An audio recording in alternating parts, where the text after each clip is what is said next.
As religious leaders gather for an interfaith service here in the city to pray for peace in the Middle East. New tonight, Rebecca Greenberg live in Harlem with that part of the story. Good evening, Rebecca. Hi there, Cheryl. That's correct. Interfaith leaders saying it's more important now than ever to hold on to those religious traditions because it gives people a sense of hope amidst so much despair. Muslims, Jews, and Methodists come together to break their fasts and unite around a common cause.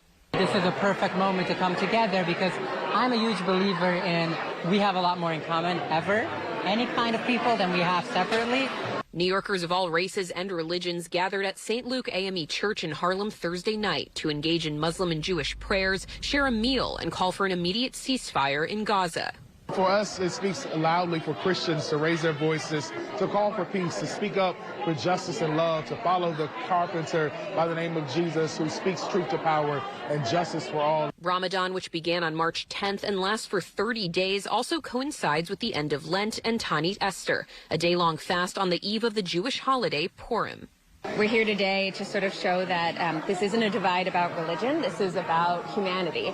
And to say that all of our traditions, whether we're fasting, whether folks aren't fasting, that we can come together and demand an immediate permanent ceasefire in Gaza. According to the health ministry in Gaza, more than 30,000 people have died there since the war began nearly 6 months ago. Muslim New Yorkers say Ramadan is a time to reflect on the plight of the Palestinian people. It's grounding, and it offers a moment of solace and introspection, again, a reminder to be grateful for the blessings that we do have and to remember those who are less fortunate than ours. The United Nations says some 1,400 Israelis have also died, most of whom were killed during that initial attack by Hamas on October 7th.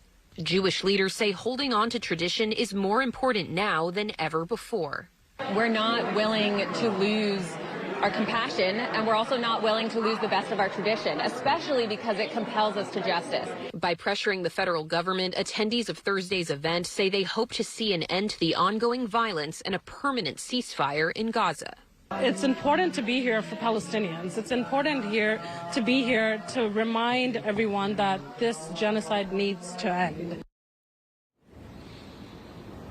Now, meanwhile, the United States has submitted a revised and tougher UN resolution calling for that ceasefire in Gaza. Cheryl? Rebecca Greenberg live in Harlem tonight. Rebecca, thank you.